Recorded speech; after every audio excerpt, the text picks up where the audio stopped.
right? The map is laid out very flat in front of you, and that makes it very easy to play the game. But if you want to zoom in and zoom out, when you zoom out, eventually there's this cool simulation effect where it's flat, flat, flat, flat, flat, and then when you zoom in far enough, it just goes whoop, and it warps into a sphere, and then it looks spherical.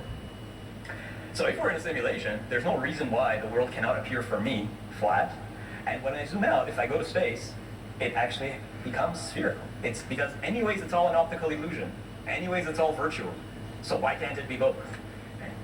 The world is certainly spherical. There's no doubt about that. I do not believe for a second that everybody's lying to all the governments and all these businesses and corporations and all the military people. Like, they're all lying. I don't believe for a second that this is some giant conspiracy. I go with the Zohar and the Rambam and the Kuzari and everybody else who clearly say that the Earth is a sphere.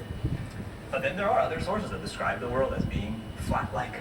So how can we reconcile all these opinions? It could very well be, in a simulation, both are possible. Anyway, I think simulation theory is eloquent, and it explains so much, both from a Torah perspective and from a science perspective.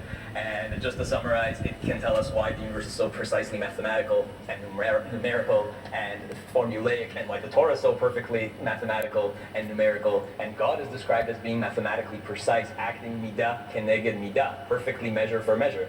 In a computer program, that's very easy to program karma into the system, where things can be mathematically precise, measure for measure.